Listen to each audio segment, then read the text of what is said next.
Welcome back to the Sportsnaut interview. Scott Branson, and joining me today, Aaron McCann from the Ann Arbor News, also the host of the Wolverine Confidential podcast. What could we be talking about? Oh, yeah, the college football championship game coming up on Monday, Michigan and the University of Washington. Aaron, thanks for being with us. Let's start off at the 50,000-foot level with this Michigan team.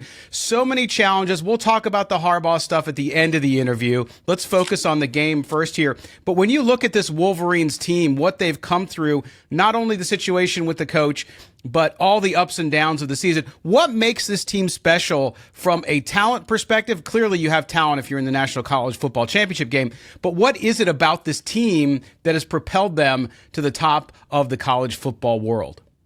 Well, I think it starts with the leadership and experience this unit has. I mean, they brought back a lot of guys that could have went to the NFL last year. You know, you start with Blake Corum, the running back, a couple of offensive linemen, Zach Zenner, who's now injured, a couple of guys on the defensive side of the ball, like Michael Barrett, who's in his sixth year. Guys who kind of passed up the opportunities to enter the draft to come back to do exactly this, get to the national championship and potentially win it all. So I think it starts there.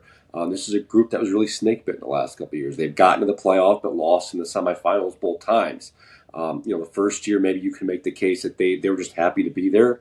But last year they were picked to at least win the semifinal game and came up short. So this was a determined group, a group that I think it was their mission to get to this point. So I think all that's to say that this group I think came back to do just this. This was the goal. This was everything else was great. Being Ohio State was cool. Winning the Big Ten championship was great as well. But the overarching theme this year was, and Blake Corum said it before the season began: national title or bust.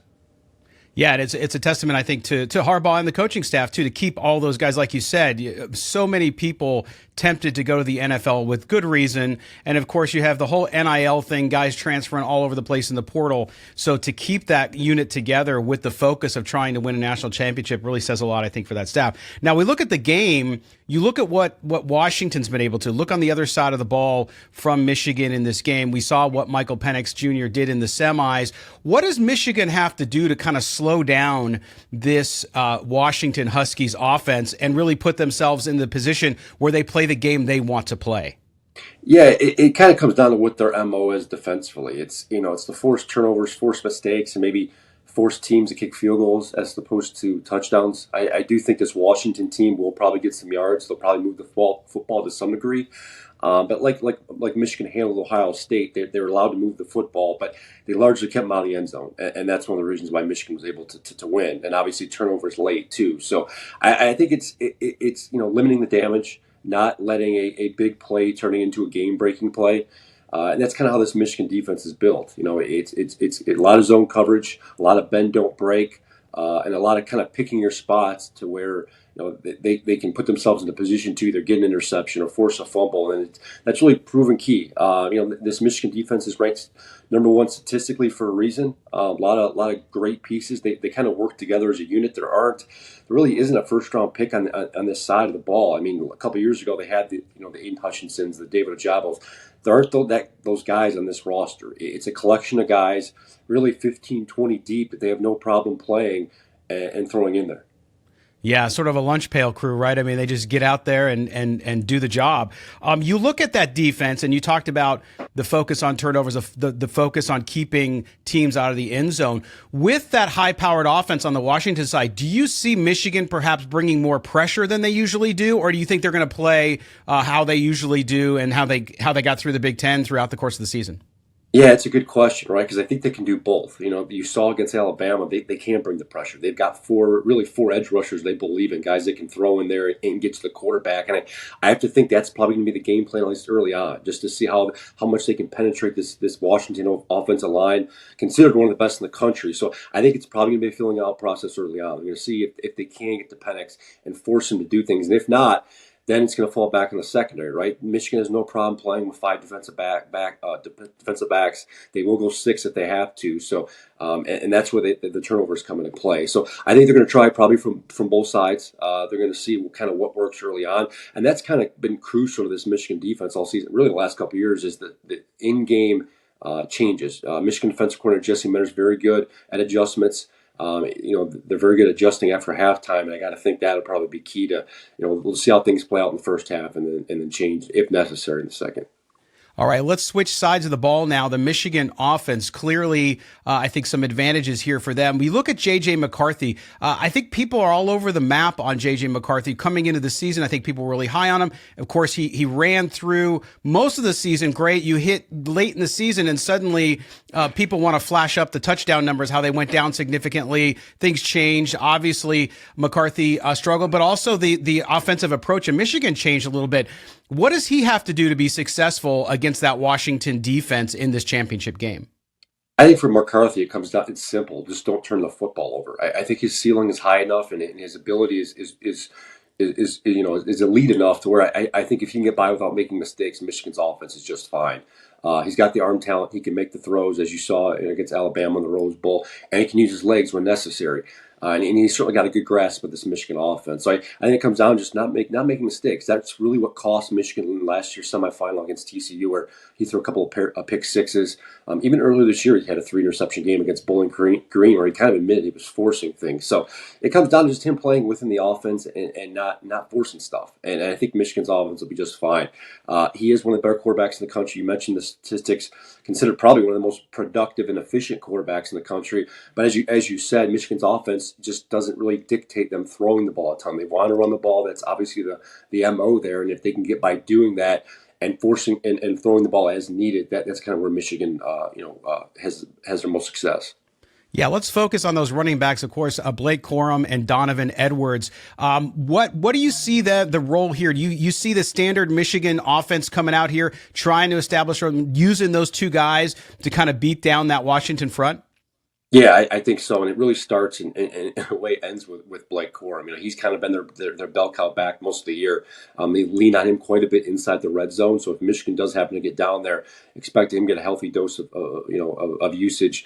Donovan Edwards has really been kind of a disappointment this year. We saw him late last year flash some of those big runs in the Big Ten championship game, and even in the CFP semifinal. We haven't seen that a ton this year. So Michigan's kind of leaned on Blake. They use a short yardage back, in between the 40s by the name of Khalil Mullings, and they try and change things up. A lot of motion, a lot of different looks with the offensive line. They like to put the receivers in motion, with jet sweeps and things like that. So Corum is obviously number one. They'll lean on him quite a bit. I thought he played really well against Alabama Monday night.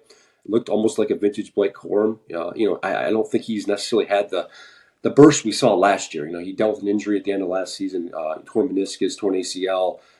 He really wasn't the same earlier this year, but I think as the season has gone on, he's gotten stronger. And look, I think there's a termination factor too, right? Like, as I said earlier in the interview, he was the one that kind of proclaimed national title or boss at the beginning of the year. And I think in a way that he's put some, the weight of the situation on his shoulders. And you really saw him, come to life in overtime against Alabama. Yeah, did an amazing job there. When you look at that Washington defense, Aaron, what problems or situations does it create for that Michigan offense? What are they going to have to overcome in order to do what they need to do? Well, quite frankly, I don't think this Washington defense is an elite group. I mean, we've seen them allow quite a few points. You've seen teams get into shootouts with them. I don't necessarily think that's what Michigan wants to do. I think Michigan wants to probably get into score early and kind of dictate the pace, control the clock, and keep the ball out of Michael Penix's hands.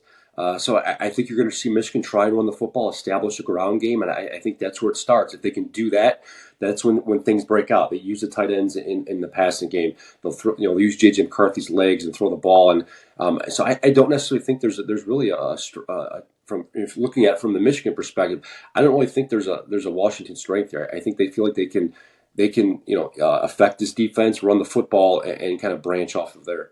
Yeah, and I think they can dictate the pace of the game very early, and like you said, run that clock, have that time of possession in their favor. If that's how it goes, it's going to be Michigan's game all day, I believe. All right, let's switch to the Jim Harbaugh story. Of course, so many levels to this. First, let's start with your thoughts on the idea. We've heard that Michigan has put on the table this $125 million extension. We of course know that Jim Harbaugh several months ago, even though it was just reported recently, hired Don Yee, who's got a lot of NFL connections. Doesn't necessarily mean he's helping him with the NFL, but that's the talk. Of course, the chatter is Jim Harbaugh might jump to the NFL. What's your gut tell you, covering this team day in and day out and covering Jim Harbaugh? Where do you think he's at? Well, I think Jim Harbaugh wants to get back to the NFL. He says much. He says much a couple of years ago when he said, there's still a kind of a goal of his to get back and win a Super Bowl. So I think that's always been on his mind. I think that's kind of for at the beginning of his Michigan career, it was probably in the back of his head. But as things have gone on, after the 2020 controversial season where Michigan struggled, after at the Michigan winning back-to-back Big Ten titles in 21-22, I think it became more of an idea in his head. He interviewed with the Vikings a couple of years ago. He had discussions with the Broncos last year. I think for him, it really comes down to getting an offer. I think if an NFL franchise that he respects and he looks at as views as a good situation, I think he leaves. I think there's a good chance he leaves after this season, regardless of what happens Monday night. He's got 3 years left on his contract at Michigan. Buyout is relatively low. So I think if there was ever a time for Jim Harbaugh to go, it's probably now. He had a really successful 4-year run there with the San Francisco 49ers in the early 2010s. He knows what it takes to win at that level. He's still got a lot of connections there. Obviously, his brother's still in Baltimore. So a lot going for him. And really, honestly, he's not getting any younger either. He just turned 60 years old last week. And so I think in a way he kind of views as the clock is ticking there. Yeah, and it's interesting, too, because, listen, one of the reasons Jim Harbaugh wanted to go back to his alma mater was to turn the program around. And I think at the time, I'm paraphrasing, he said, I wanted to make the program great again. And that's where it's at. Whether they win or lose in the national championship game, Michigan is back. They've beat Ohio State. He seemed to have checked all the boxes that you'd want to do going back to your alma mater and bring the program back. It's now in such great shape that even if he leaves, they have great staff there. They'll be able to fill the void there and continue kind of the juggernaut they've built. But the whole scandal, of course, too, is there as well. How much do you think Harbaugh's desire to go back to the NFL is being aided by just the hassle of what he's dealing with? Yeah, it's probably a factor, and it wouldn't surprise me if that was a tipping point because there's a lot of unknown with the NCAA at this point, right? They're investigating Michigan for two separate rules violations that could net him an additional suspension next year. We don't know to maybe what extent, but I do think the assumption is that he would face some type of additional game suspension. So if you're him and you're looking at the situation as a whole and the potential for your roster, most of your roster leaving for the NFL after this season, I got to think for him. What better time than now to leave, given everything that's going on with the investigations. Say they do win the national championship Monday night and you lose most of your best players. I think now would be the best time, and I certainly think the investigations play a factor. Absolutely. What about the future for Michigan? Who do you think? Who's the heir apparent? Who's going to take over? Who's the odds-on favorite? Yeah, I think internally it's certainly Sharon Moore, Michigan's offensive coordinator. He kind of handled the final 3 games of the regular season when Jim Harbaugh was suspended by the Big Ten. He's kind of been groomed as maybe that head coach in waiting, and he's handled himself well. Now he doesn't have any head coaching experience aside from this year, so that would probably be a concern. But he's been in the state of Michigan for a while now. He's well respected and beloved by the players. He's called plays now all the season. He's been coordinator the last couple. He's really helped develop Michigan's tight ends and offensive line since he's gotten Ann Arbor. So he certainly would be the favorite. I wouldn't surprise me if Michigan did open up some type of potential search for an outside candidate just to see who or what else is out there. But I think you'd be remiss to not say Sharon would be the front runner for the job.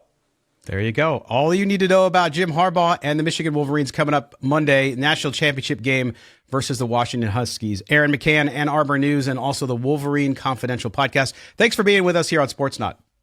Thanks for having me.